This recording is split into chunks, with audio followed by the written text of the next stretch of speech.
And welcome, ladies and gentlemen. It's Proof Click here, your host and shoutcaster for today for Hextech Championships. And this is the game between Rising Stars versus Vikingfjord. So with that being said, look at all the good stuff going to happen right now with the comps. Let's turn down the music and look at what's going to happen on the screen right now. Wait, that didn't turn it off. There you go. Oh, Jax noticed there was some suspicious activity in the top side, so he's going to go back there.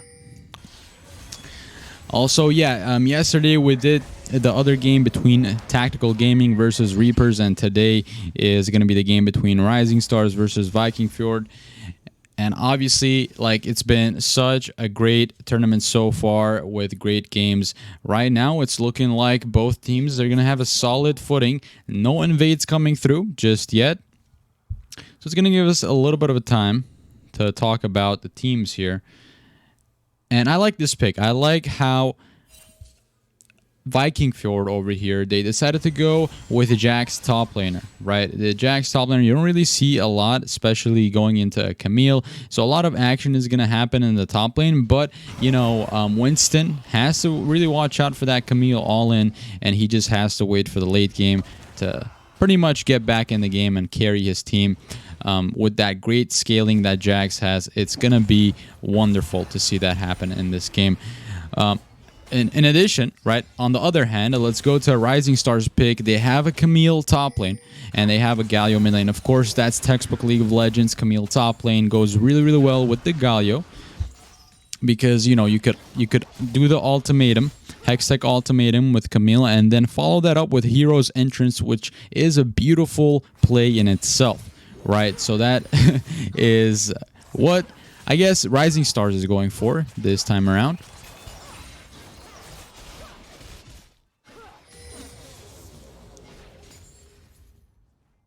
And speaking of Galio, right, JJ here, he likes playing different champions, really. He's not really predictable, but he has his top KD on Galio, and that actually went through. So I'm surprised to see that Galio went through here. He does play some jungle too. Apparently he plays some Warwick and Aramis, and it's just, I guess Galio went through. It might be his best game yet, and against a Vladimir, getting the taunt there, that's heavily favorable to Galio. That just hurts. That stings a little bit. That stings. Vladimir just wondering what happened there. But, with the transfusion, Vladimir is going to be happy there laning against a Galio. Nothing to worry about on the side of a Vikingfjord. Speaking of Vikingfjord, Jax went in for a little 1-2 there, but gets traded back. So the HP bars are looking pretty much even in the top lane. You got Camille holding the line, which is going to make the scuttle pretty much go towards Vikingfjord because Camille is not there to contest. We might see a skirmish there. Topside jungle, it goes all in. Galio taunt getting two people in. The first blood getting there, and it's going to be the Volibear picking that one up. And second one, JJ picks the kill up on Diana. That was very nicely done there. Diana jungle, of course, has been getting back, seeing some play in the new patch. This could be a solo kill. JJ has slain Reaper. Repperlow Gamer, he's just wondering what just happened there. It was an all-in. You have to respect the E, and you have to respect the taunt coming out of Galio. He could really go all in there and surprise you with that.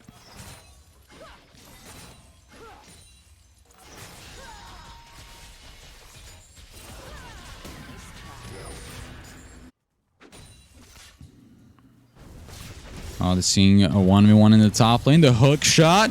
Camille getting the best out of Jax here. So Winston has to really respect that. Calls back. Galio with the re-engage. With the TP play. Look, already half of Vladimir's HP is already gone. Vikingfjord have to respect the snowball potential coming out of Rising Stars. They are 3-0 so far with 1K, more than 1K gold lead. It's looking very dire at this point. 5 minutes into the game. It looks like Galio is just such a bully with the red and blue buff. He's able to do those plays. That's very confident of him. But you don't want to overextend there. You don't want to give an opening for the enemy jungler to go there and gank you. A counter strike is going to make sure he gets the stun, and nicely there with the Diana with the back door there. He didn't have any idea that Diana was around the corner. What was that flash, Jax? But nonetheless, Camille trays the flash, and that's going to be the first kill for Luchesco. So Luchesco getting that first pickup on the Diana. Gonna give the team a little bit of room to breathe here. It's 3-1 in the favor of Rising Stars. Galio going in here all in, gets a ton off. So Vladimir has to really at this point not even step up to the minions. He doesn't have any reinforcements, and on the map you see how Volibear is hanging around the mid lane, further pressuring Vladimir to go hug the turret. It's looking dire for the mid laner. Although he is leading with CS, he is feeling very pressured at this point. Diana, on the other hand, looking for bot lane or top lane ganks, has this opportunity on the Galio, but really not pulling the trigger, and she's going for this drag instead. That's a heads-up play. Really, even though there's a shutdown on Galio, is it really worth it to go for a Galio when the dragon is up and you got the bot lane priority? So this is a very good play coming out of Vikingfjord. They're going to be happy with that. 6-minute dragon has slayed. So they're getting back into the game. As you could see, gold lead has shrunk by a lot. You see that it's only now 600 to 700 gold lead for Rising Stars, which isn't that bad. But still, it is a lead nonetheless. Oh, this is deja vu. One more time. Vladimir has to watch out. The transfusion with the double. You're going to save his life there. And now Diana going all in there with the Lunar Rush used early. Doesn't have it to go back in there. The distance was closed with the E. The Moonfall is not available. Wait a minute. Oh, this is huge. What a good shot down there. Nice play there by Repper Low Gamer. Good plays. Heads up, goes in there, flash with the ult, Hemoglobe on the transfusion with the combo. It looks like the Zenith Blade's not going to connect on this bot lane gank, but nonetheless, Diana is going to pick that one up. Xayah trying to get away there. Doesn't have the Feather Storm, so she's going to flash barely out of that second Zenith Blade. Now we see Volibear going all in there. That's going to be it. And Volibear mauls an enemy, Leona, and he's going to be happy with that. Kind of like a counter kill. As you could see, the gold has shrunken again, even though Rising Stars have picked up a kill. They lost their mid laner to Vladimir, so that allowed Vikingfjord to get back into game.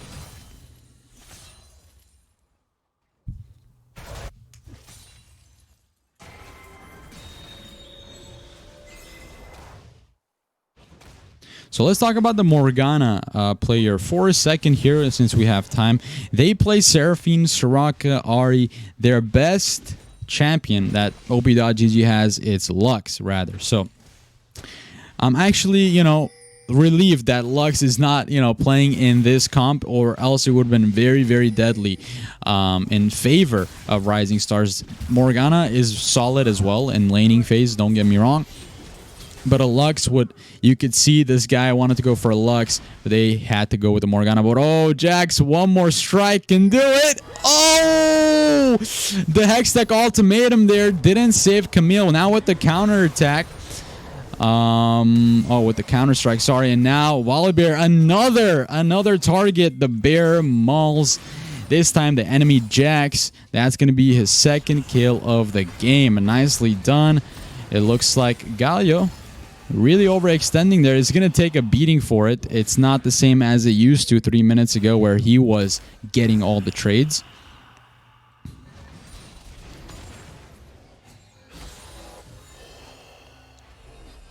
But yeah, speaking of Looney, I'm surprised that Dave didn't go with Lulu at this team comp as well. Lulu would have been great in this, but Morgana certainly is a viable option, although we don't see them play that champion a lot. It's kind of, I guess, a pick, a last-minute pick. Every support, I think, at some point know how to play Morgana, but usually their ace champion is around Lulu, Leona. Leona is on the enemy team, so I guess Morgana that's why it's picked. I just wanted to talk about that a little bit. Seeing the bot lane for Rising Stars is doing fairly well so far. Always pushing the lane. That one instant, I guess, where they were outplayed is when they got priority away from them. When the enemy bot lane, really Sivir and Leona pushed them into the tower, and they had to lose a drag over that.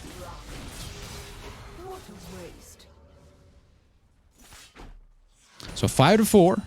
Very even matchup so far. It looks like both of these teams can run with it. They have the capability indeed.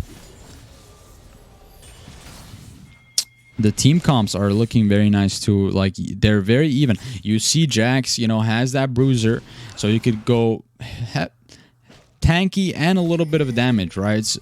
Vladimir, on the other hand, a lot of AP, a lot of sustain. So their team fights are going to look amazing. But now you see Lunar Rush and the Moonfall combo. They're going to secure the kill. That's going to be Luchesco's third kill of the game.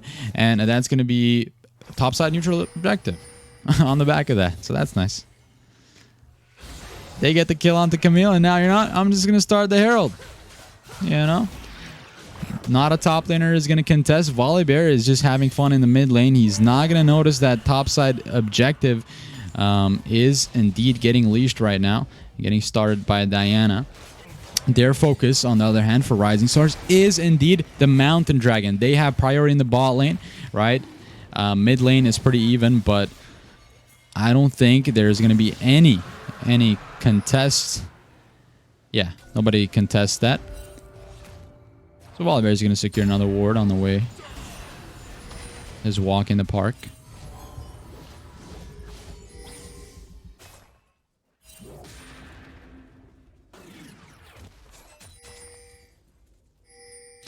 And speaking of the AD carry, Xayah, they have a lot of champions that they play. A mix of Volibear, Udyr. I guess they jungle and play AD carry. So as a jungler and an AD carry, they have... I don't know where Yorick falls, but this person's Yorick, Sanix's Yorick, is insane. Oh, speaking of insane, we got something in the bot lane. There you have it. Morgana picks that one up. Leona having to flash away. Couldn't do much there. Oh, the binding barely missed with no flash. That's going to be the solar flare, but it's not going to save Leona. Xayah is going to pick that one up. So not only the ult is down on Leona, she also flashed. So that's kind of bad news. Only having the ignite up. Now the Herald summoned in the top lane. Whew, Vladimir with the flash, but oh, can he survive this one? He can maybe. Oh, barely. Oh man, Rengo in bush. He did a good job there fighting the Vladimir. You rarely see Vladimir feel that much pressured. I mean, he was really going for it, the Volibear, and they secure the kill. The flash, I think Jax really preemptively used the flash there. Now Galio ultimate with the Camille combo. This is beauty in itself with the hero's entrance. They secure the kill onto Jax. Now TP plays coming through now. Vladimir back in lane, back to getting momentum. He doesn't want to lose any momentum here. The scoreboard suggests that Rising Star is in the lead, but indefinitely, right? There's no guarantee that they will win this one. Vikingfjord have the capability to come back in this game, as they are only 1k, 2k gold behind. That's still the sweet spot for both of these teams. It's still none of them. Oh, this is a beautiful play. Jax with a counter strike. Managing to stun Camille for a second, but she gets out of there not too long when that one is going to go and bite the dust. Jax with the second kill of the game so far.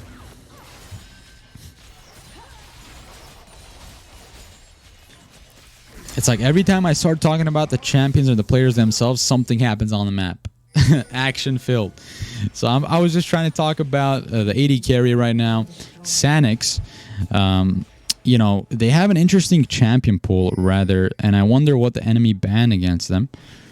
Because they do play Volibear, Udyr, but they also have a very crazy Tristana in addition to Jhin. So that's good. And let me hold my breath here. A lot of things happened. Featherstorm came through with the Solar Flare, but it's going to be Leona going back to the fountain with Diana on the runaway. Is going to find a little bit of a safety under her turret. But Volibear is looking for the target, hunting with the flash all in. And Volibear mauls another enemy. There you have it. Diana is going to go to the fountain again. This is Rising Star. Rising Stars have been on top so far in every skirmish. So that's the way that's been going on so far. In the last 3 minutes, Vikingfjord have been quiet. It looks like they've been on the defensive end. Besides Jax getting a kill, not much has gone towards them. Maybe right now, Leona can fight the Zenith Blade. Oh, but no, she's not going to survive to do that, as Xayah Sanix is going to pick up the 4th kill of the game for themselves. And yeah, it's looking like Xayah is looking very, very fed. What can be done? What is the solution to this?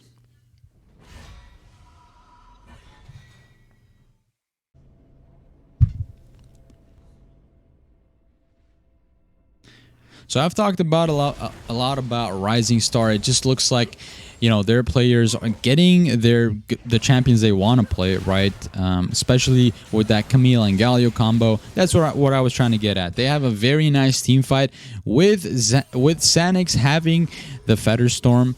It's going to be a hard team fight for Vikingfjord to win unless they catch a player off guard first and then they go for the fight.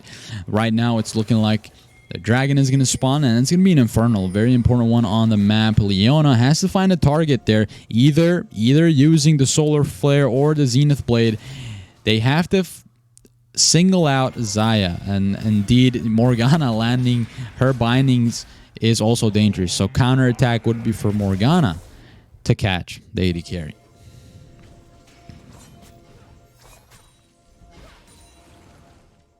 Oh wait, I forgot to do this. I think... One moment.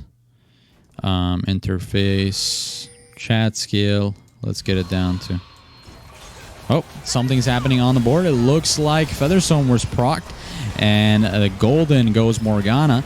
She's going to go down, however, the blue team. Ooh, Rising Stars getting traded 1-for-1 with the counter-strike.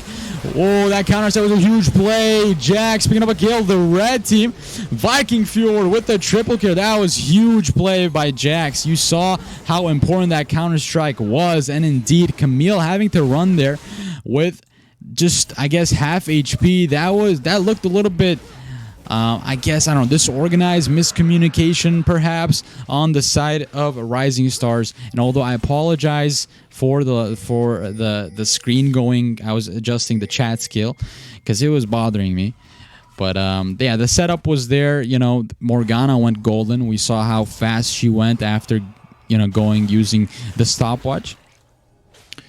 And I would attest that teamfight was great by Diana and Jax. They really pushed through for their team to come back, and Luchesco and Winston really have been shining in this match so far.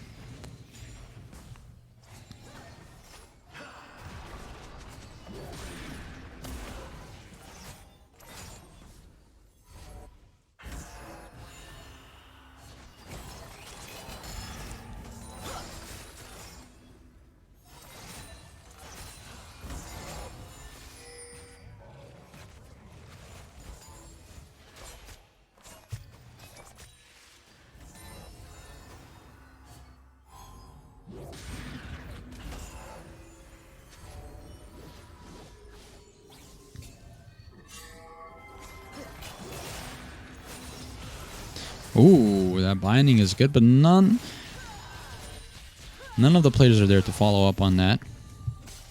Camille doing some cleaning on aisle 4, picking up the wards.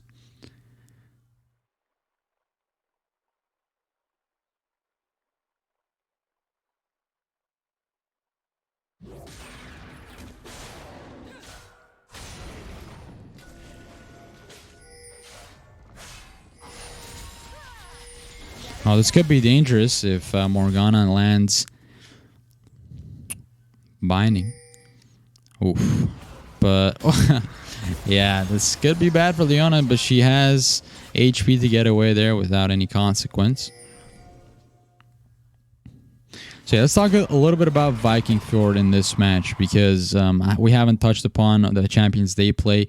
Mainly having, I guess, a Platinum 4 players on their team. That's also something to look and note.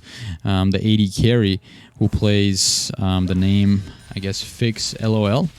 They have a very good Jhin. I'm surprised they're not playing Caitlyn even in this matchup. Caitlyn would have been really good as well. Even though I didn't see the picks and bans, I'm just going off of their play style. Sivir is definitely good here. She has high KDA. Fix LOL has definitely a lot of viable options to go here. With the Caitlyn, with the Jhin. Sivir indeed is also a great option. It's gonna be make it or break it in the late game for this champion. Really, you are quiet in the beginning on Sivir. If you're lucky, you get a couple of kills and you can snowball. But really, after your third and fourth item is a sweet spot to see a power spike onto Sivir. And with that being said, I mean, Vladimir also something to look out here. Has been quiet. Has been just stacking up on the assist. Oh, but a nice dive there. Oh, there you have it, ladies and gentlemen. You got all the combo and Wombo Lunar Rush with the Moonfall. This is looking at the turret is going to go down as well. Galio is the next target. The Zenith Blade connects. Galio is going to get away. Now with the TP coming through. Jax with the counter-strike. Volibear is mixed up. He's going to flash over the wall, and that's going to save him for the time being. But guess what happened in the meantime? There was another hit, another direct charge towards that turret. Herald got another lucky charge, but now Jax with the counter-strike goes in with the full combo, but flash out. Having to flash out of there from the paws of this bear. He's looking to go for more. The binding is going to connect. Volibear looking to maul his enemy, but the counter-strike not going to save. Oh, the dash was kind of fancy. But Leona again biting the dust there. Leona has probably been shaking their heads right now. They're very much getting caught out left and right every time they try to go for plays. But that time, you know, they saved their allies, so that's good for Leona with having, you know, that scoreline of 0-6, and not anybody is going to be prepared to have a mental reset. But right now, what's going probably to their head is like, guys, we're in this game right now. We're actually leading despite the kills, despite the kills, we're actually leading with gold. So if they have that mindset, they can take this one away indeed. Diana, on the other hand, right, I guess that bot lane fight was really good. The dive there with the combo of Lunar Rush and the Moonfall. You saw how beautiful and simple that was to get a kill onto Camille. That's been the Camille. I guess Camille has been the Leona. But it's been for the Rising Star, I guess what I'm trying to say. Both of these players have been kind of quiet, but now that's going to go down. Infernal secured. We're seeing it engage. The Feather Storm forced by Xayah doing a lot of damage. But Galio picking up the kill with Camille. That was all Xayah there with a lot of that damage. If we take a look at how much damage she did, that was a lot. And nicely done there by Rising Stars. They're coming back in the game now, leading with 1k gold lead. It's going to be nice and 23-minute mark. Might go for Baron as well. Yeah, it looks like they're heading for Baron. That was a beautiful play by Xayah, timing that Featherstorm against that counter-strike by Jax. Allows their team to do so much damage. It's just insane.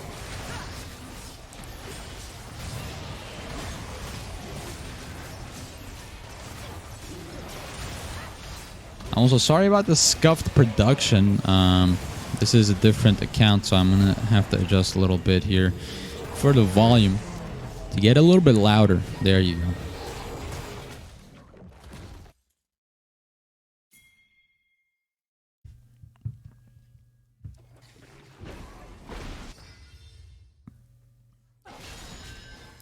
We should pause the game. If you're watching right now, pause the game and have a speculated guess on who's going to win. You know, momentarily. Don't look at the outcome of the game if you already know the outcome of the game. Who do you think is going to win just by looking at the stats right now? Right? I would say it's pretty damn close despite Baron going towards Rising Stars. Vikingfjord have still a very great chance, and with that chance being said, it looks like Zaya, ooh, gonna get away with 40 HP. In the meantime, Vladimir goes all in. He's gonna let them get that mid lane tier 1 tower.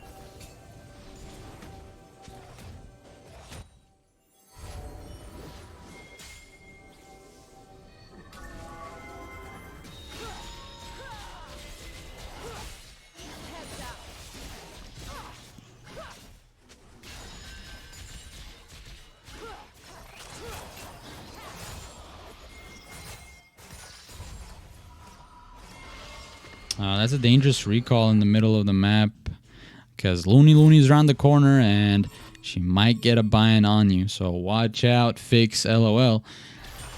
Getting a lot of attention to hook shot to get away there. Camille is in a bit of a trouble. Zenith Blade maybe here.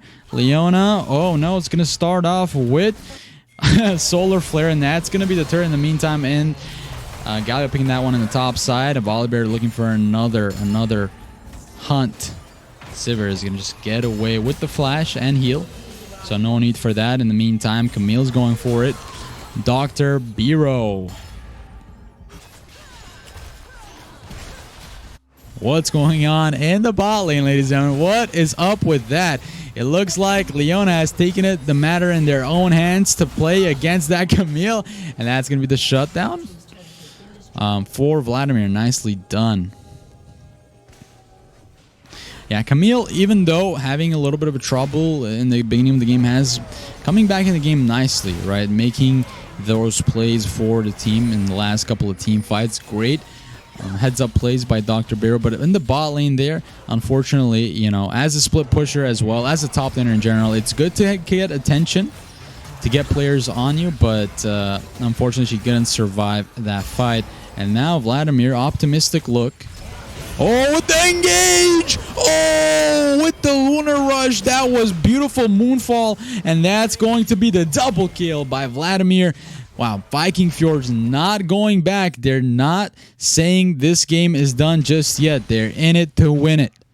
That was beautiful play there by Diana going in with the moonfall. You saw Vladimir with the Hemoplague doing a lot of damage as well.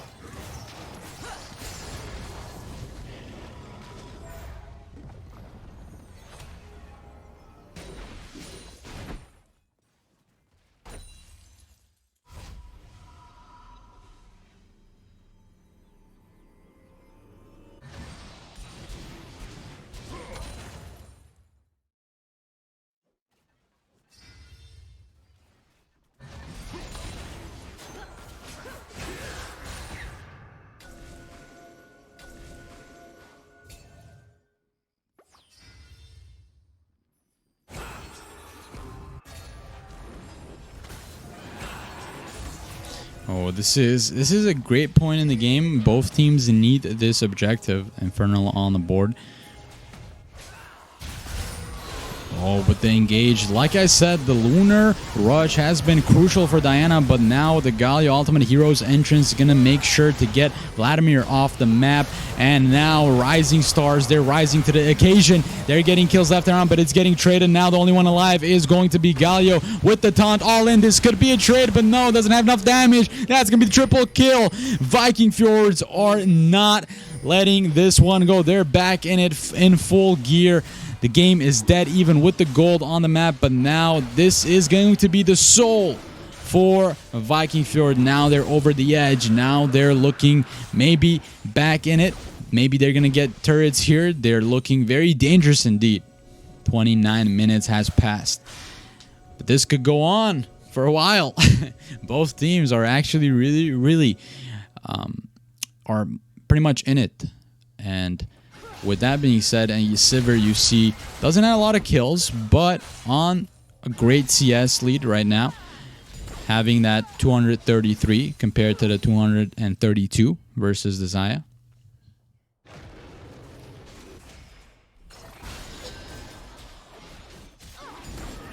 Just gonna pick up some camps to round that number out.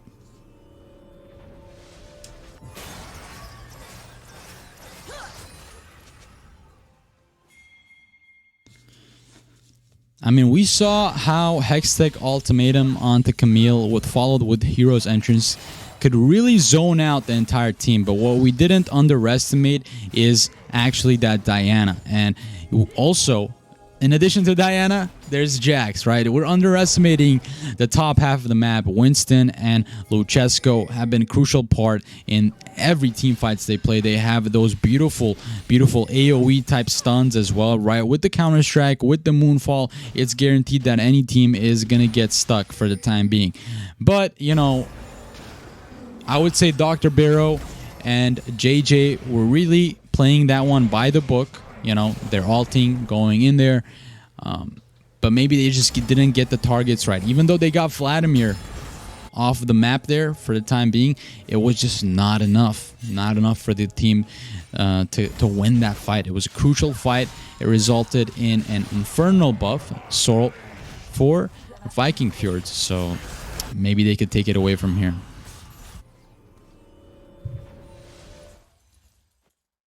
Still, not to say that Rising Stars can get back in it, because you have Sanix. I just want to say Xanax for some reason. It's my mouth whenever I say Sanix. The 80 carry for Rising Stars. He has been having a great game. So, indeed, when Xayah is fed, the entire team has a possibility to win the game. TP plays coming through. Oh, this could be bad. Ooh, Sivir, going all in there. You never see a Volibear ult out of the fight until this. They're scared, and that's going to be the kill picked up by Vladimir. But you see Hero's Entrance on the Galio going back into the team fight. Maybe an outlook. The Q is going to do a lot of damage. In the meantime, Vikingfjords are not going in it. They're playing this one safe. They don't want to commit further. They're just going to dance around each other, wait for the minions to catch up.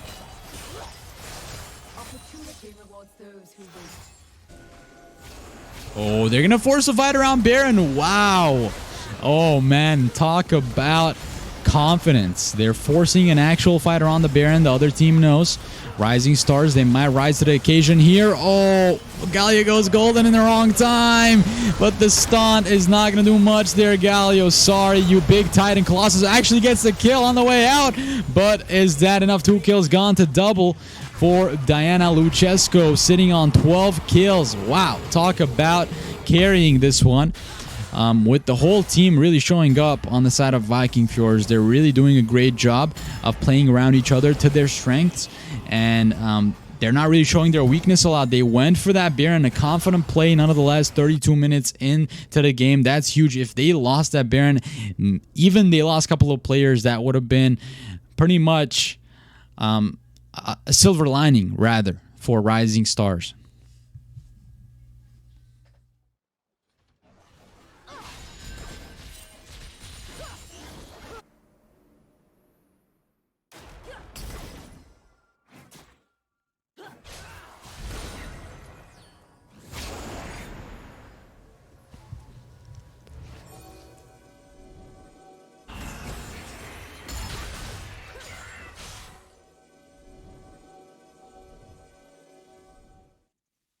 Ooh, boy.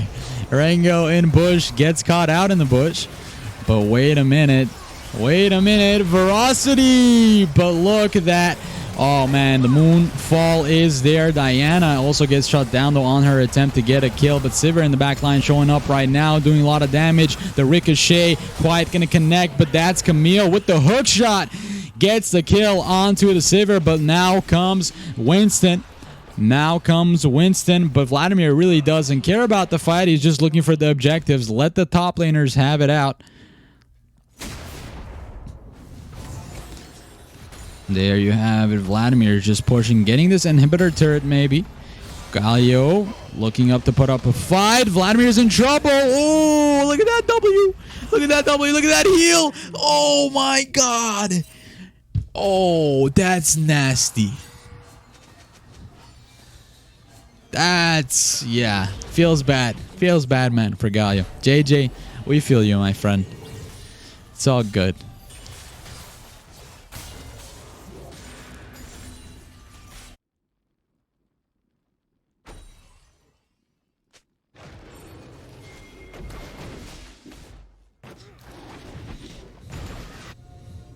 The Elder is spawned.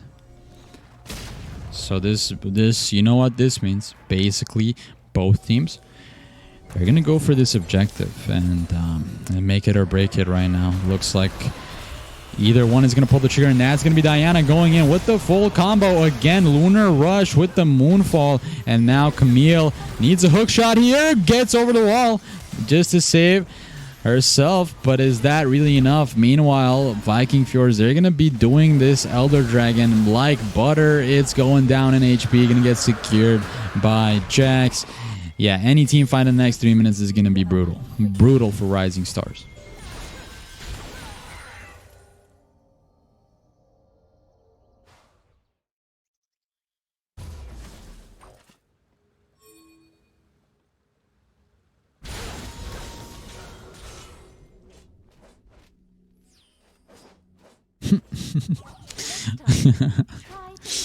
Oh man, they're like, you want some of this? You want some of this, Rising Stars? We're here ready. This could be the last fight. Oh, nice. That's a good timing on the E for Sivir. And that's the thing. Great. It goes back to what I was going to say because I got so distracted. You got to go Sivir if you're going against, like, let's say a Thresh or Morgana. Definitely a great pick. You don't want to get CC'd. This is a great... Look, exactly what I was going to say. So, before I got distracted, I think 20 minutes ago, that's what I wanted to say with the... with Fix LOL having a great champion pool, they decided to go Sivir for a reason. And that is because they don't want to get CC'd and lane. And it's great paying off for them so far. With Sivir having 14 assists, most of them... oh, again, Diana with the flex goes golden. But in the meantime, everybody is going down left and right. This could be the game-ending push. The Elder Dragon proccing, and that is it, ladies and gentlemen. Vikingfjords are on the runaway here, getting the Nexus turrets, and now what might look like the Nexus. This is GG for the first game, even though it was close. Tune in for the next game. It's been my pleasure. Proof Click. I go as by Proof. You guys can catch me on twitch.tv/ProofClick on the weekends. I do some casting and organizing some of these cool tournaments as well. Tune in NA, of course. But with that being said, it's been my pleasure. Get right back with the second game, I believe, shortly. So don't go anywhere.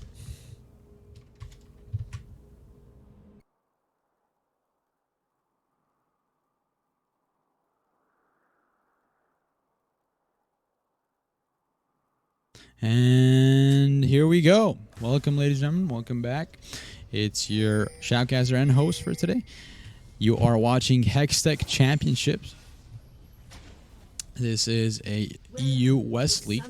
And right now we are witnessing the game between Rising Stars versus Vikingfjord. Oh, this is going to be bad for Jin. Fix LOL. Maybe notices this one quickly.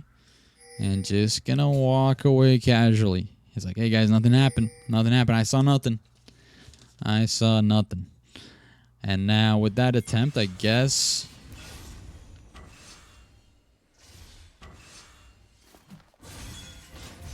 they're gonna go back.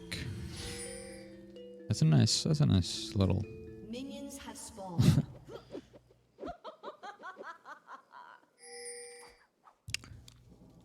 So yeah, the red side is going to be Rising Stars. And the blue side is going to be Vikingfjord. So players, you guys are watching from home, so you know which side is which side. This is very interesting to me. I always see where junglers start pathing. Usually when you see bot side, they're going to end up at the top side. Pretty much at 30 minutes mark point. But although this is... patch 11.9, so you could see different type of pathing, which oftentimes allows junglers to start from the bot side and gank mid lane on the way up to their red side or blue side. Depends which side you're on, but usually it used to be in the beginning of season 11 that junglers start from the top side to end up ganking in the bot lane, and usually if your team likes playing towards the bot side, that's the way to go. However, it looks like Zenith Blade already. Let's talk about a little bit the picks. Not a lot goes down there, just your regular bot lane shenanigans. You see the same picks onto most of the players. JJ and Looney going with, I guess, a more the same picks, Leona and Galio. But on the other hand, it looks like Vikingfjord are a total different lineup. I mean, Luchesco now with the Lilia. Here's playing. They were playing Diana last game. And of course, Fix LOL on that Jhin. I was talking about that Jhin a little bit. Definitely something to look out for. Having a great KD on that champion. Been playing most of Season 11 on it, but it looks like Urgot might get it for the flash. First blood. There you have it, ladies and gentlemen. Winston is still making those plays. Second game around. Zenith played on the side of Looney going all in. Like I said, not a lot to talk about, but a lot of shenanigans, but it looks like one of them might go down. Ooh, Leona flashes right into the bush. Jinx, but whoa, what's happening? Leona goes down, but Nautilus survives. No, Jinx's worst nightmare has come true. Oh no. And there you have it. Fix LOL just getting that kill double for them. And there you have it, ladies and gentlemen. 3 minutes into the game, and this might feel like already a strong game coming out of Vikingfjord. Looney, on the other hand, last game they were playing Morgana.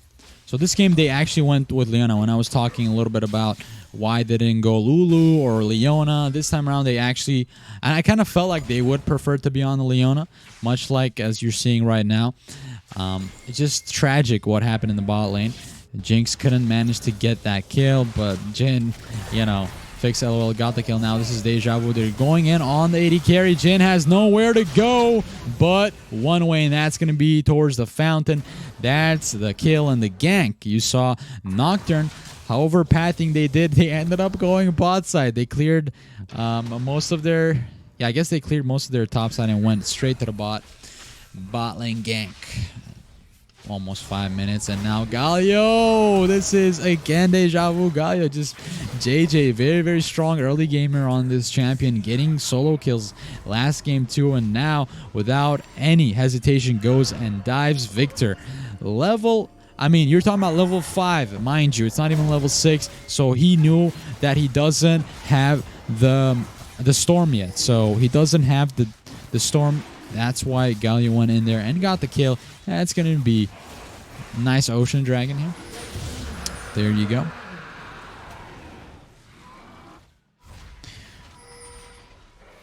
So that's a heads up play by JJ. Goes in, knows that Victor doesn't have the Chaos Storm just yet because he's level 5. Secures the kill, and now the team has a little bit of room to breathe. Rising Stars picking up the first objective of the game, which will be, you see on the board, it's going to be the Ocean Drake. That could be useful late game. Who knows, right? Oh, this is looking like an... the hook, is it gonna land? It lands on Jinx. Gets rooted. But guess what? Leona with the Zenith Blade is gonna find some footing to get away. But no, Lilia's gonna go there. Luchesco.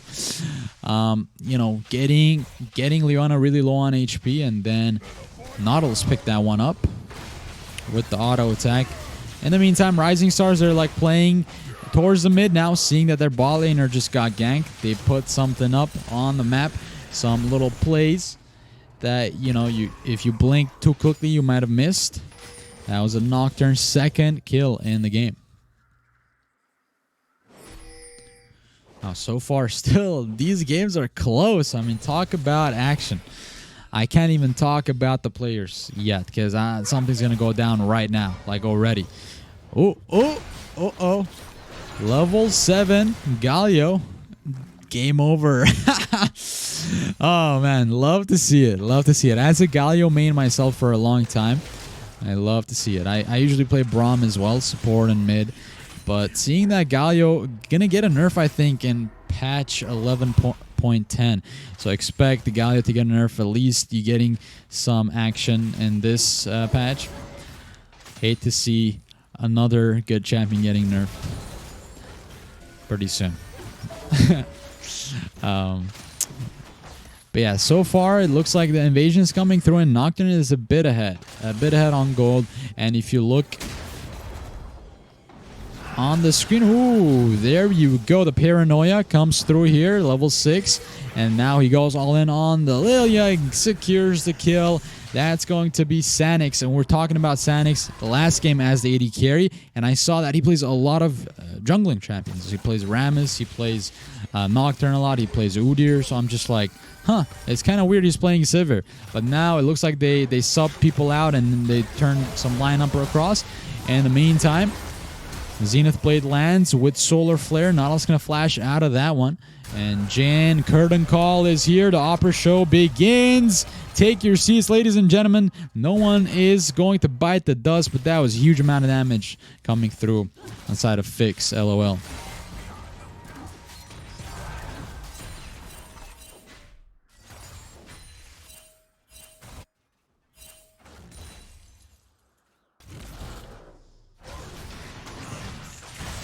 Oh, we're seeing Hero's Entrance. This is a 2v2 indeed. Oh, Urgot gonna flash away, but you got the sleep coming through Lilia. Maybe she could get a trade here. Oh, but Sion, even though he's slow, he's too quick for Lilia. Gets away there. Nice. That was 1 for nothing. You know, Galio showing up in this fight. JJ, very nice ults going in on the right timings. And with that combo, E and W managing to get that Urgot, who was a little bit off balance, as you saw. Caught off guard. Sion ult is down for the time being as well, so that unstoppable onslaught, and unfortunately gonna go down. Oh man, the Inting Sion, here he comes.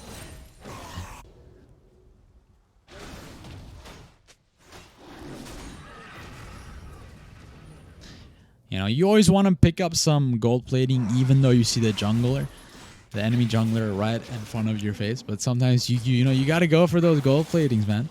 But unfortunately right now for Dr. Barrow, he didn't get the platings just yet, but he got a nice little assist there for himself. And now I'm going to go walk back to the top lane. In the meantime, you got Winston just clearing some wards, maybe getting the top side scuttle to get some extra vision for the top side neutral objective.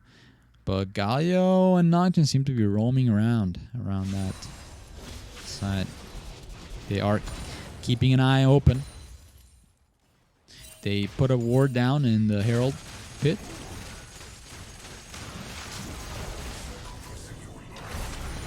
Oh, just that 1v1 all around. Yeah, Urgot kind of hits hard once he gets level 8, level 7. Gotta watch out for the trades.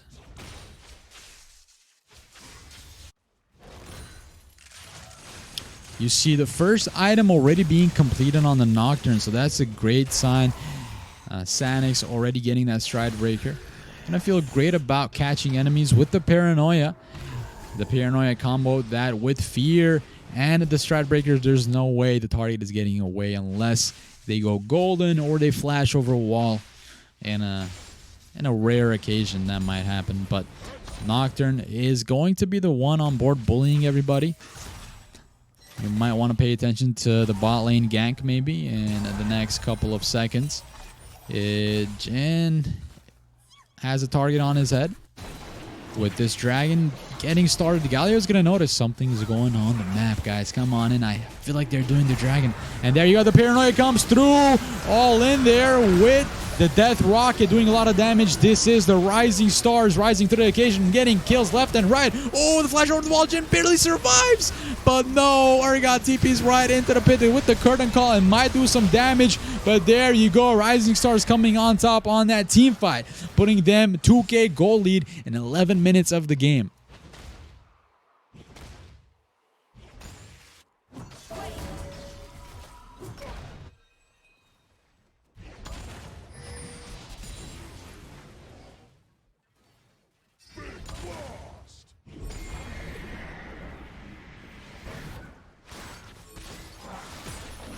And there you go, the Herald. Now the gold platings get a nice return on your investment there, Nocturne. And And that's going to be the first turret, giving them extra gold on the first turret. But Nautilus going to pick that one up, but not going to let it hit another turret, because that would be embarrassing. Oh boy, Victor just gets... Oh no, feels bad, man. Again, JJ 4-0-4, an absolute titan in the game. You saw that ult, you saw that all in with the taunt. There's nowhere you could go. That's going to be the 4th kill for the Galio and the 4th death for Reaper Low Gaming. Or Reaper Low Gamer. Sorry, these kind of names...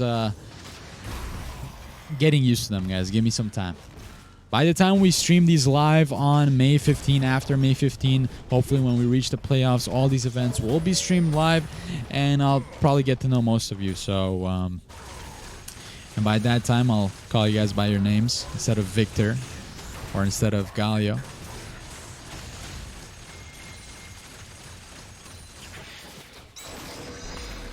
Ooh, there you go. The unstoppable onslaught. Gonna save him, but guess what? He runs into Nautilus. Oh no, the paranoia is gonna catch Jin here with nowhere to go. Might be able to do some damage, but gets back, bites the dust, and that's just going to be another onslaught on the map. If you saw, it looked like Dr. Barrow got a kill onto Lilia. So 2 down on the side of Vikingfjord. Vikingfjord have been quiet this second match. They're behind 5k goal lead. They haven't been this behind so far. I mean, this is the first time. There you go. The Stride Breaker with the Fear. There's nowhere you could go. I mean, then Nocturne combo. I mean, he didn't even use Paranoia there, right? Without the ult, he still got the kill. Stride Breaker with the Fear. A nice little tool to get your enemies. Make sure you build this way too if you're playing Nocturne. Although you could go in many different ways, you don't really have to go Stride Breaker. This is just Sanix being creative in this building path. So it's kind of like a nice little thing to pick up for after this game. Maybe you could want to try this build yourself.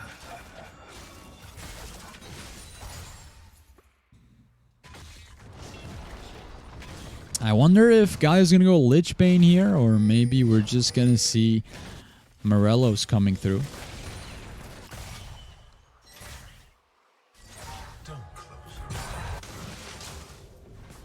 It would be great for Urgot and Lilia. If you're JJ right now, you probably want to get Morello just for that Lilia and Urgot, right? I guess in any other situation, you would probably just go, you know, your normal build path. He didn't go Sorcerer's Boots. That's an interesting choice. But still, really, really high performance there by JJ. Been really crucial in the team's success so far. Of course, not leaving out Sanix there with great plays. Already was the first one to get a mythic item in Summoner's Rift. So, you know he's doing good.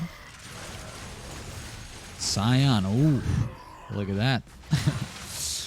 Look at that little skirmish. Oh, the solar flare catches out Jay with the paranoia. Ooh, that was clean. Rising Stars getting that kill easy. And Scion getting the flash off of Urgot. Nicely done there. A little small victory. The Death Rocket misses by a lot. Urgot, by the time the Death Rocket was around there, Urgot has gone long time. So that kill was so simple and yet clean that we saw onto Jin. The paranoia with the solar flare catching Jin, who was by himself apparently under the turret. Yeah, you don't want to be doing any of those type of shenanigans against a team. They could really CC stun lock you there. Not only that, Nocturne is always going to go on the 80 carry no matter what. So I wonder what fix LOL is going to build this time around in this game. Even though Vikingfjord, they won the first game, this game, they have been on the back foot a lot. They have been, you could see that they're struggling a little bit. They are behind 8k gold. Rising Stars just taking this one and running with it.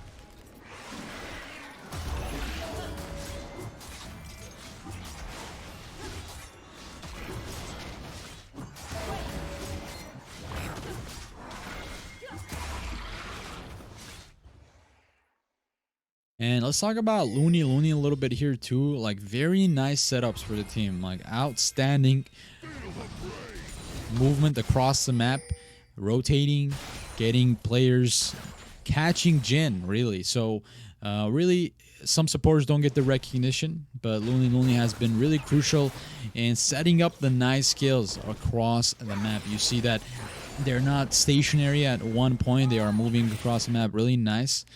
And now Nautilus cleaning up some of the minions with Urgot. They don't want Rising Stars to get more vision and more damage onto the turrets. And it looks like Sion, ooh, gonna get the sleep on him. Unstoppable Onslaught, it looks like is gonna get stopped. Oh, but the comeback. Oh, man. That was... Oh, man. That had me coughing there for a little bit. What was that? That was good. Sorry, ladies and gentlemen, there was a bit of a hiccup where that happened. So, yeah, my computer died with Sion dying, so that was perfect timing. That play was too spicy for my computer to handle. So now we're back in 19 minutes, and now only the game nearing to the end, possibly here. It looks like both teams are setting up for big plays. Pretty much at 20 minutes, you're going to see the Baron spawning. And the Nocturne already is trying to make sure he gets all the vision around that area.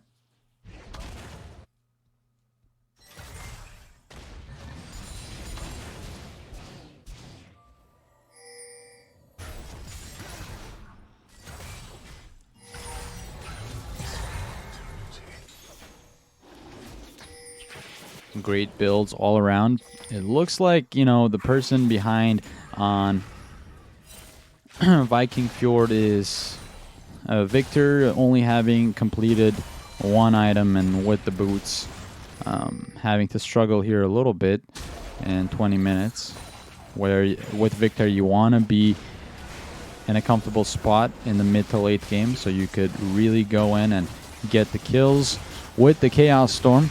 Maybe this is the time to shine for Vikingfjord. Oh, but the Paranoia going in there. That was a little optimistic. Going to force out heroic entrance. Oh, to the back line. And there you have it. Lilia goes golden, but is that enough? The answer is no. And now next up is Urgot. Gets a kill. Nicely done, but gets traded out instantly with another taunt coming through. Curtain call. Jin trying to pick up a target, and no one is there for that call. So now both teams just disengaging. That was a 2-for-1 in favor of Rising Stars.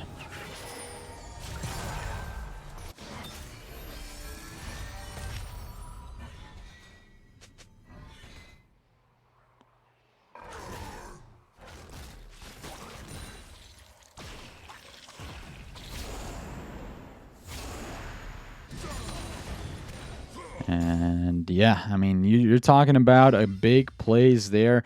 It just looks like Brady, you know, has been shining in the last couple of fights on that Jinx, getting those death rockets and the right targets. And of course, you saw how crucial JJ was with the hero's entrance. It was just crazy plays after that. It went in the favor, of course, of Rising Sun. Oh, a nice little hook there on Sion, though. So maybe not the greatest target to make them come close to you. And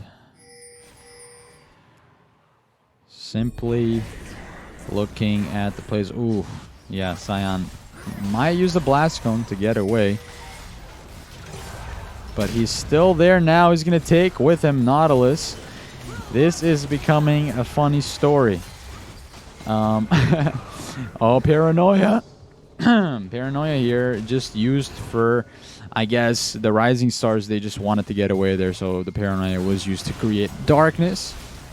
And now a crucial point. Ooh, Zenith played over the wall.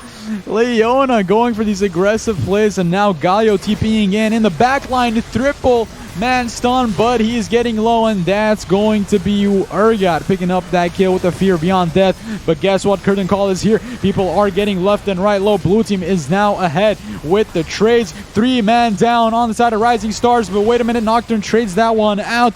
2 for 3 so far, but that's triple kill. Oh boy, that was a 2 for 4. That was big for Vikingfjord. They needed this so bad. Now with the Baron on board, they might go take that one as well.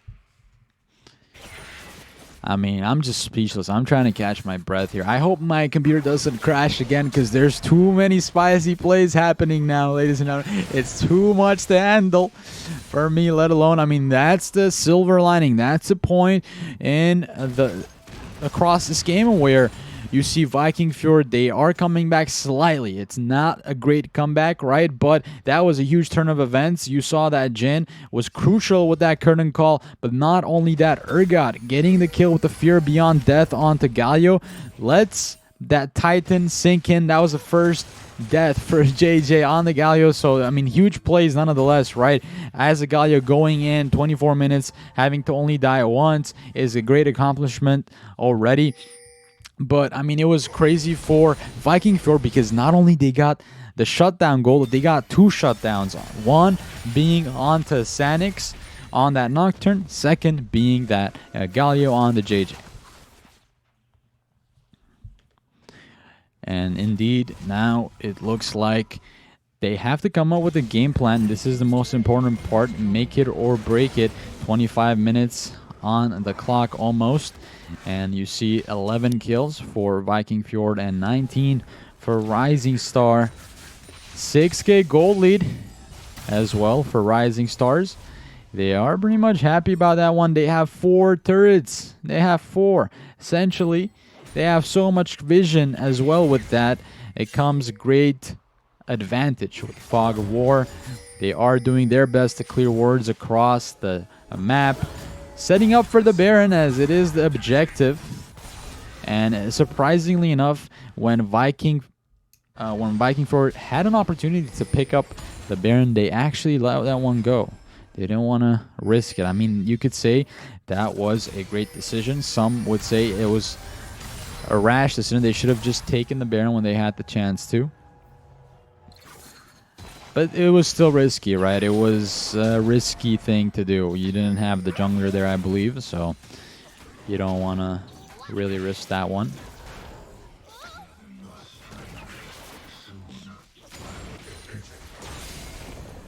You know, I have to give it to Victor here too. Reperlo Gamer. He has been having a great head on his shoulders despite, you know, maybe getting tilted here time and time again. He is doing great on CS. He should keep that up because, you know, he needs all the gold he can get. He needs to get those items. He is almost at a point where they need this Victor to really do damage, start catching players, especially the frontliners. He could do a nice setup essentially for Vikingfjord, but now you see the top laners going at it. Sion having completed already Titanic Hydra and having great sustain in general with his building path, becoming that scary person in the front line. But now you saw how Nocturne went in with the paranoia. Jinx picking up a kill. Now Hero's Entrance. Boom, and there you have it. Targets are knocked up on the wall there. Double kill for Jinx in the time being. Chaos Storm is doing some damage onto Leona. Oh, she sidestepped. She sidestepped the curtain call. She was avoiding those bullets coming down from Jin, but also Chaos Storm was upon her. But nicely done, and no casualties there on the side of Rising Stars. And now it looks like the Baron is going to be their next target with 4 players down on the side of Vikingfjord. This is going to be an absolute guarantee. Gone to Rising Stars now with the first Baron. 27 minutes into the game. This is looking dire. Dire indeed for Vikingfjord.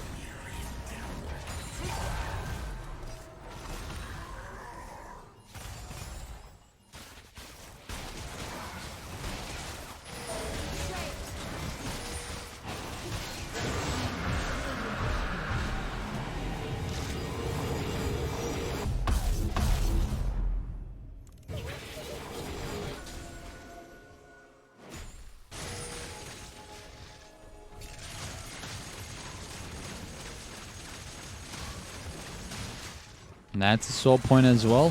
So now it's just a matter of time till the Elder spawns. And we saw what happens when the Elder spawns last game. It doesn't go really well for the other team, does it?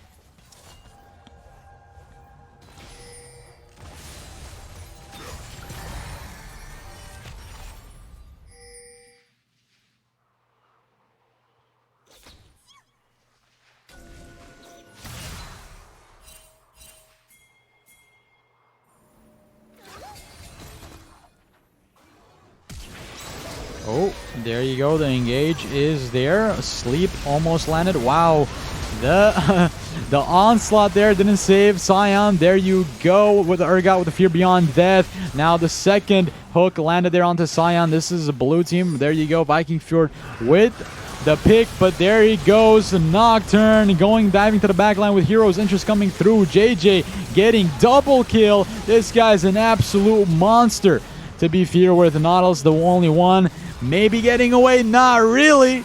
Not really. JJ says, hold my beer. And now it's like 30 minutes. Almost a game-ending fight there with death timers being 30 seconds. This is unlikely that they could stop a push, especially with the Baron buff minions.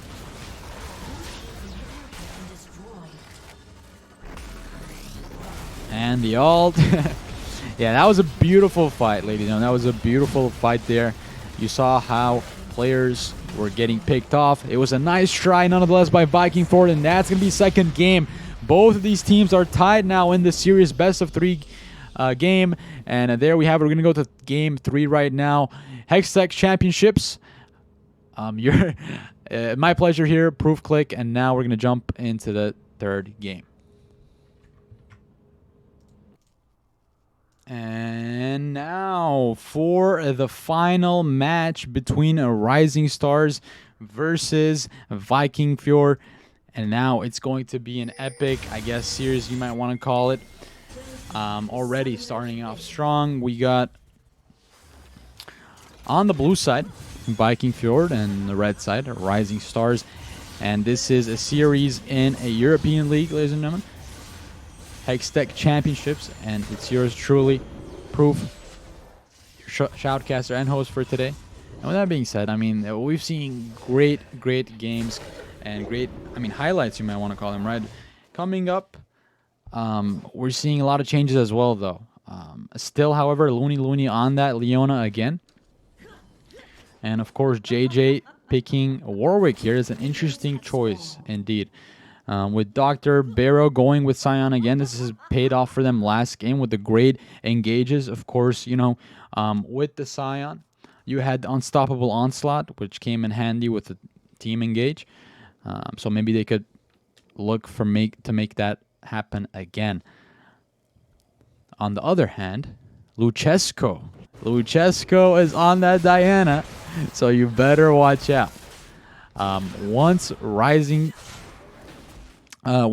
Stars went against that champion in the first game they played, the Diana jungle, Luchesco, the same player, the same champion. It was an absolute, I don't know how to say this nicely, but it was absolutely great performance by Luchesco that really put a final nail in the coffin in the first game. It was such a close game to begin with. So we might see that again happening here. I have no doubt that both of these teams are going to perform top-notch at this game. That's going to determine who is going to get a point here and move on with the round robin. play against other teams, but it looks like both of these teams fare well against each other. And in the top lane, you got Darius, of course, against a Sion. I mean, you know how that's going to go, right? Winston has been already absolutely crucial. And if you ask me, very scary on his champions. He played Camille. He played Jax.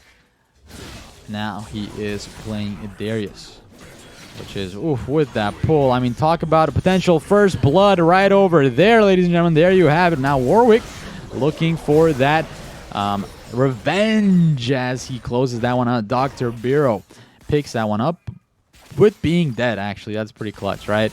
Now, Sion is even, tied 1-1 in the top laners, 3 minutes into the game, and 100 gold lead by, we're seeing Rising Stars again. With a little bit of a lead, that's not really anything substantial, but again, Veracity playing Morgana. This is the second Morgana we've been seeing.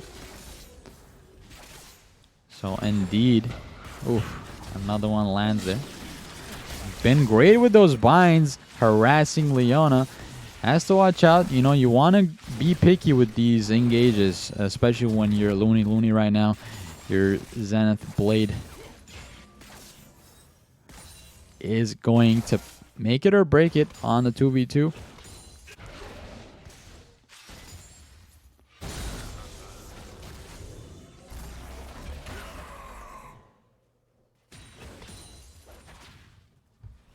And as you could see, he is putting points into his queue over here. Doesn't have the ult yet, but oh, wait a minute. Something happened in the bot lane. A little bit of damage. You can't put Flex Seal Tape on that one because you need a lot of HP, Leona.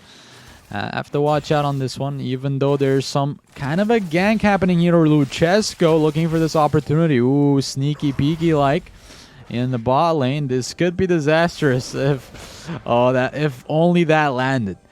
Luchesco's thinking, why didn't you land that? I've been waiting here. I'm losing CS. I'm losing gold every minute by being here. Every second, rather.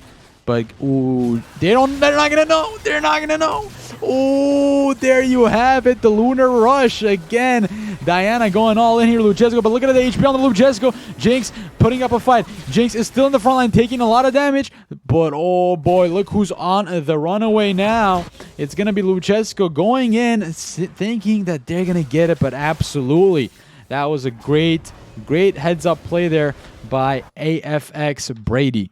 Nicely done.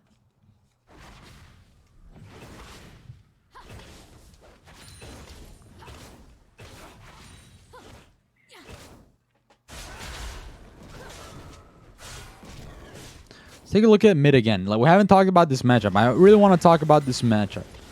I mean, look at that. I mean, he's going for it. He's going for it. Oh, no, he did it. Dude, he's 1 HP, like 37 HP. That's what I wanted to talk about, and he just showed me, like, how do you go to sleep at night knowing you as Swain, you're playing against a Tristana. Like, that's definitely not going to go well for you until you get your Demonic Ascension, which is your ultimate on Swain. So, very, very nice play there by Sanix. He has been going back and forth, playing jungler and now playing another 80 carry champion. He played Sivir in the first game, of course, and now picking up that Tristana in this third game. This is losers take it all.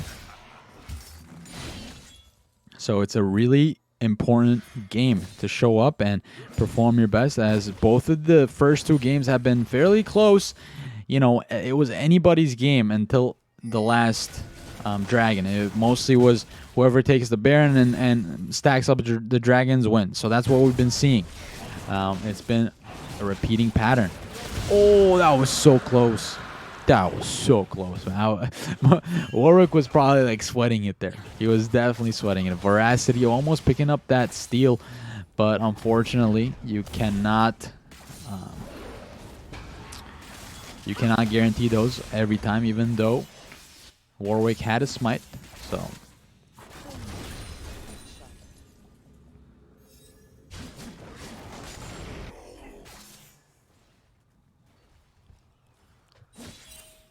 TPs not available besides Sanix, who only has TP available on the side of Rising Stars, and Sion having to use his earlier now has to ult away from the grips of Darius, who already is looking very, very scary. Having to use the Ghost, only has the Flash available, so one summoner available for each top laner, and now Morgana is in a little bit of a trouble.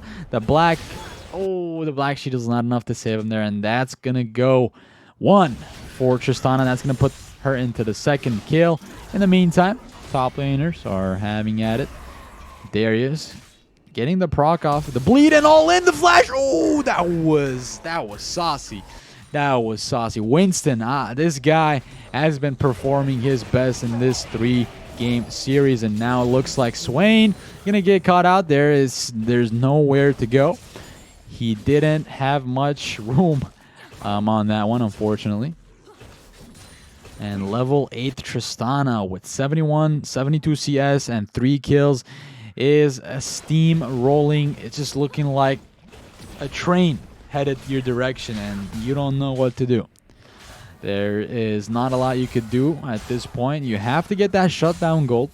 If you are Vikingfjord right now, you're thinking, what can we do to get the mid laner to stop hurting us so much? Is that too much to ask? I'm sure Reaper, Repper Low Gamer is like, guys, what's happening? What's happening? Can I get somebody in the mid lane here? Somebody in the mid lane. Can I get a gank, please? I feel like that's the narrative of the story, or that's the story of the game so far. Having 1k gold lead for Rising Stars is enough, and now ult coming through there, and that's going to be Solar Flare. But in the meantime, you got a combo flash. Okay, there you go. Dr. Barrow is getting away there. A little bit, I guess, worth it for him, because he just used a flash, and Diana had to use the Lunar Rush as well as Moonfall. Oh, Swain. Oh, buddy. Oh, buddy. There you go. He flashes away, and the thumbs up. He has to recall. Oh, man. That's just one combo. You just do E, W, and Q, or Q, E, W onto Tristana, and that's a guarantee recall by Swain in the mid lane. Boom. Headshot.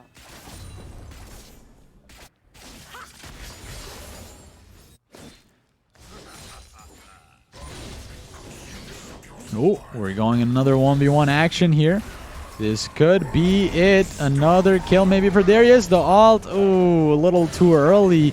Mind you, Warwick is around the corner, and that might be it for Darius. Second time, not so lucky. Rising Star picking up a kill for themselves, putting them into 5th, leading on the kills, leading in gold, and now we might see a skirmish in the bot lane. Ooh, flashes all around. The ult is there for Morgana, and that's Jinx gone to the fountain. Solar Flare gonna save Leona for the time being, but that was a nice pickup there by Luchesco. Maybe the Diana can snowball here, but oh boy, Swain! Oh, Swain! Dude, he's outplaying this! What an outplay! Reaper Low Gamer, dude. What? That's just the revenge of the century, ladies and gentlemen. You must feel good watching that. He's the underdog. He's like Rocky Balboa in that fight. He was throwing the punches. Tristana like already doing so much damage, and then boom with the uppercut. Knocks Sanix out, and that's going to put him back into the game in 7-1 CS. 18k for Vikingfjord. That's not so bad. The gold now is evening out. Oh, Rising Star has to be careful. They're outnumbered, but wait a minute. Wait a minute. Hold on. That's the trade there. The support is down for the jungler. That's worth it for Rising Star. Oh, there you go. The second pickup. Jinx is just demolishing people left and right. Morgana, that might be the third double, rather. There you go. And that's just going to put them nicely into lead. Back in the lead. Back with the objectives. Infernal Dragon is up. And it looks like Here comes Sanix. Here comes Swain. This time around, he doesn't have the ult, so there it goes. Just a pickup there. Just Tristana was there to pick up the delivery. Some extra gold in the pocket. At this point, Swain is just looking for a way out, for a way to make a difference in the game. He might have to roam. He might have to look for other lanes to look for a roam, maybe a gank, because having to go mid lane is not fun.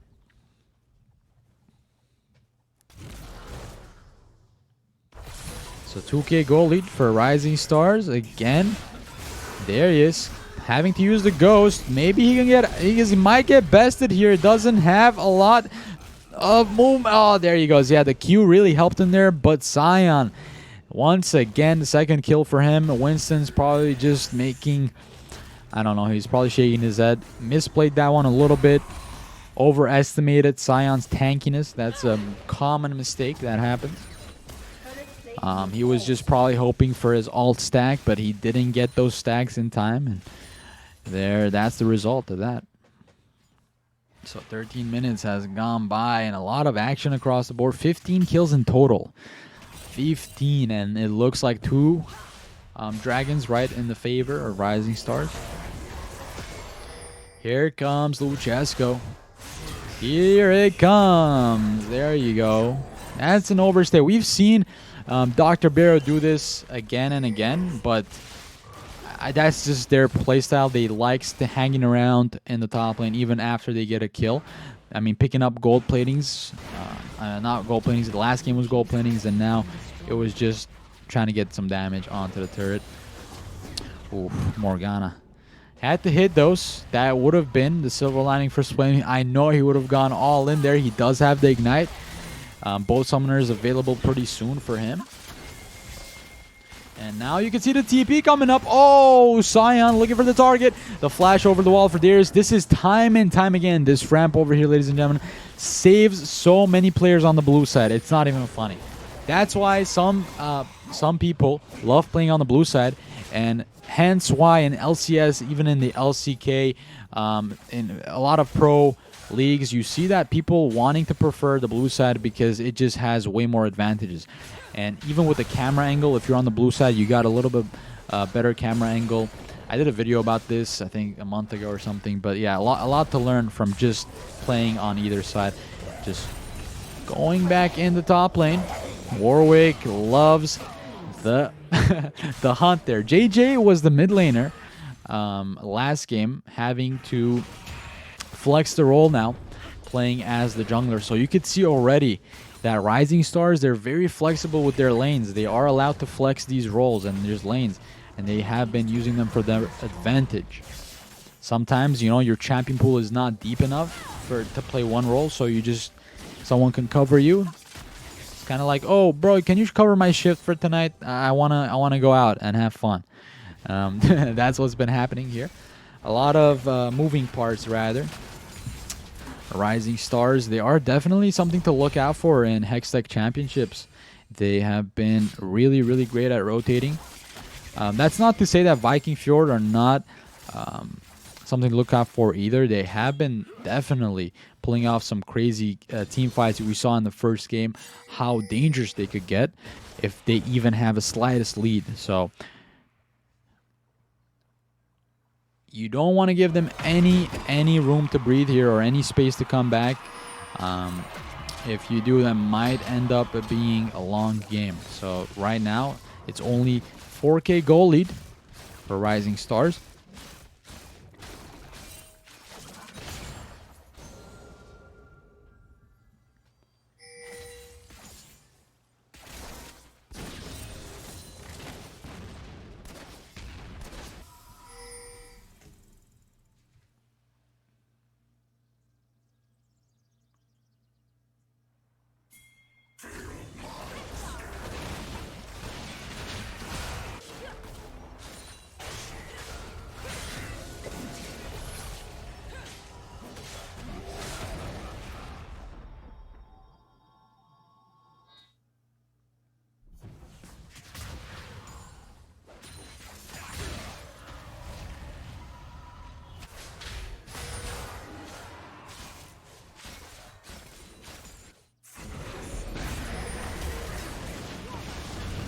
Okay, okay. We're seeing some action. Oh, there you go. JJ, another nice pick.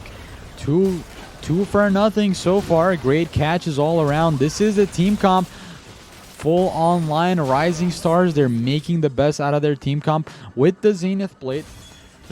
Sorry, and the Solar Flare. You got a lot of chance to catch players left and right. And of course, they've been using that to their advantage with Tristana and Warwick having so much mobility across the map.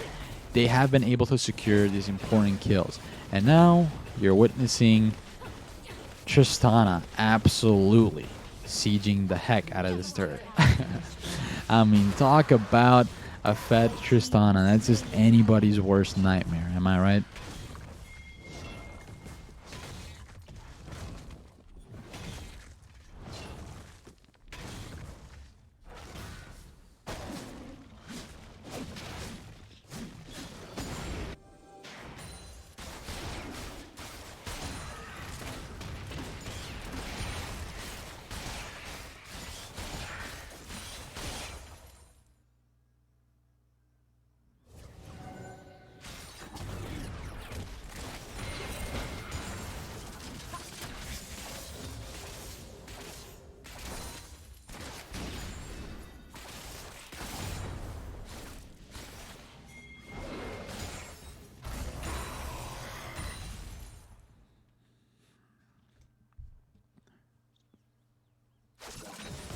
Also, I want to point out how redundant some items are. I mean, you're running essentially 280 carry comp, right? You're running two very much 80 carry. Oh, wow, that was just a beautiful ultimate.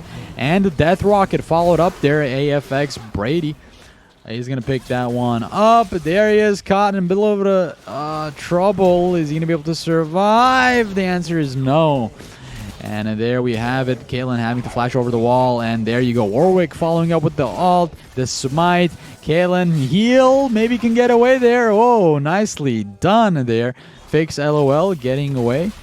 Just in a timely fashion. But is it enough? That's the question. Because you got 37k gold and only 29k gold on the Vikingfjord side. It just looks like Demonic Ascension now. Swain doing some damage with the ult, having to fear away people. You don't want to be caught in that when time runs out.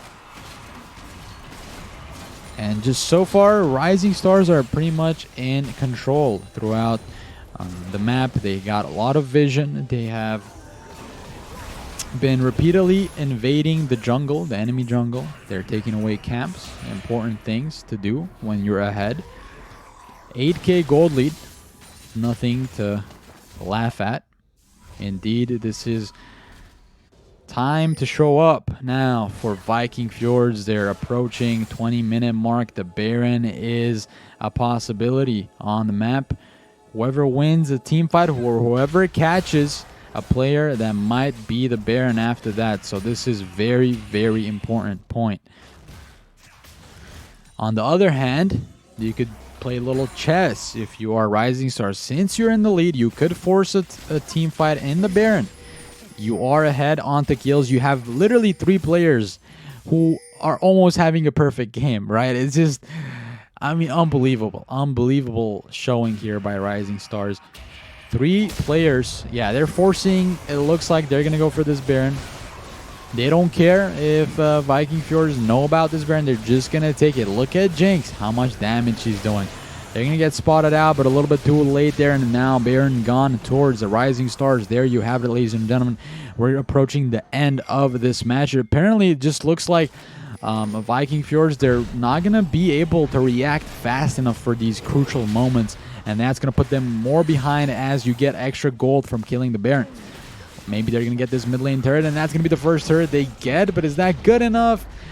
I mean, maybe not really, right? You got Rising Stars. They got 1 more point away from the soul. So they want to be... Oh, this could be spicy. Wow, this is something. This is something here. Vikingfjord, but look at that ultimate. Oh, the team fight in the backline. They're just demolishing Vikingfjord. And there you have it, double kill on to Jinx. Rising Stars, even though they got caught out in the bush like that, the team followed up and they secured the kills. Nice and easy. Yeah, this is just at this point 10k gold lead. Death timers taking in 18 seconds. Only one alive is Darius on the side of Vikingfjord. And are they Viking enough? Are they beast enough to hold the line only with one player? It might be a tough task for anybody at this point. And look at that Baron, just the Baron buff minions, man. They just like butter. Okay, all right, all right. Ooh, that was a nice flash. Sanix will, but the flash itself there was nice too, but not really enough to shut down Tristana. And now we got a little bit of skirmish here. Baron has gone down. Oh, that solar flare barely missed. That could have been a huge pickup. And now you see the re-engage. The re-engage with the Swain. Oh, the comeback, the shutdown. There you have it. Ooh, look at that lunar rush. She's trying to find more targets. But Diana, I think, got the shutdown there, if I'm not mistaken. Oh, here comes JJ. Here comes JJ knocking on the door. Double kill for this beast. Wow, talk about turnaround. Triple. I mean, wow. Perfect game for JJ. He has been absolutely performing the last 3 games. This man has been a highlight of the series so far. He's been playing both mid lane and jungle. I mean, talk about versatility. Talk about unpredictable player. I mean, how can you prepare against a player like that? I have to give it to Vikingfjord, though. They are fighting with their last breath. You saw how Winston was going in there, and now Diana goes golden. A lot of damage done, though, but not enough. She goes down, bites the dust, and now Darius and Kaelin are the only ones left to fend off Rising Stars. With the Baron, they're actually not going to commit, and now a nice catch. Oof. They're going to let one sacrifice for the team. There it goes. Second death for Leona in the game so far. Not so bad.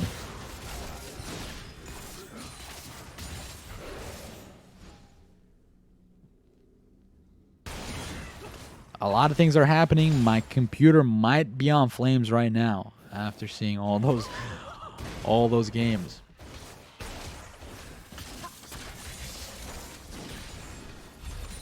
Unfortunately, this is the final game of the series. So whoever wins this one is going to take it away. And it just looks like a lot of obstacles, a lot of challenges that Vikingfjord have to deal with to get back in the game. You're talking about more than 10k gold lead. You're talking about huge gold lead for Rising Stars with the players almost having perfect games.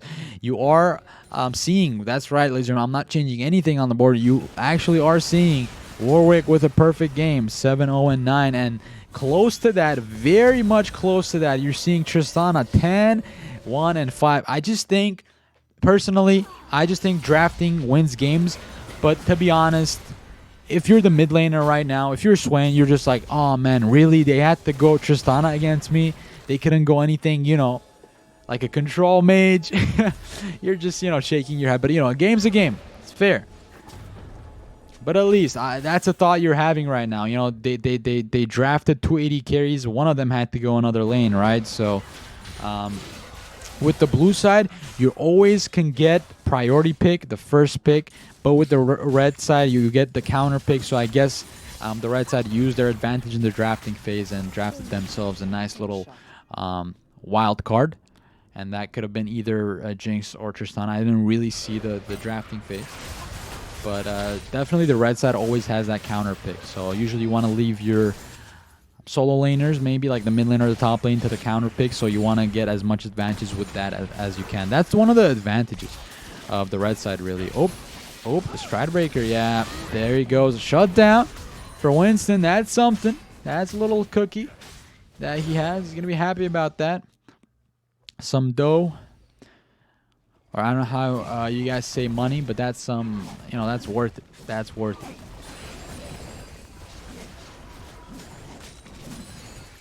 Now with the Elder, a big possibility here that either teams really have to hone in on that one, because If you miss your smite on Elder, oof, the whole thing could turn back to bite you.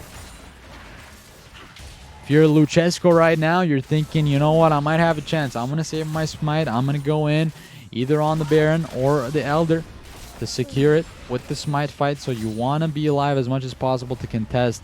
And here it comes the vision score. Very, very useful for supports to know at this point. You need to be warding this important objectives. And hence, you see Rising Star just easily picking that Baron up. They got so much control over the map. And here it comes, 2v1. Just super tanky Dr. Barrow. Not really...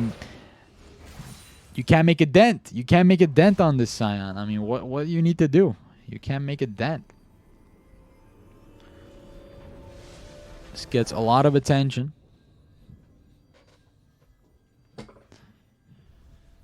Just gonna recall with the Baron.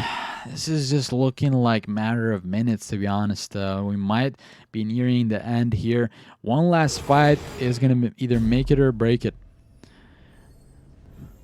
Vikingfjord.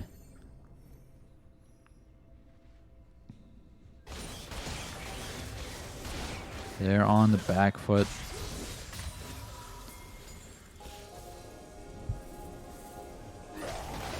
Oof, oof, oh no, not like this. Not like this. Double kill. Look at the HP bars ticking faster. Oh boy, in 3 seconds, triple kill like butter, baby. There you go, Leona with the Zenith Blade, and the Death Rocket missed, but that's gonna be quadra kill now for Xanax. What a great showing by the mid lane 80 carry player here, who just flexing Tristana at this point. 14-1 and 5. Great showing by Rising Stars. This is gonna conclude the series in Hextech Championships. The game between Vikingfjords and Rising Stars. There you have it, ladies and gentlemen. This is the game. My pleasure. Sorry if I sound tired. I am doing this after my work. But hopefully after May 15th, we'll do these lives, and we're going to have the best time ever. With that being said, it's been my pleasure. Proof click, and I'll see you guys on the next one. Good night.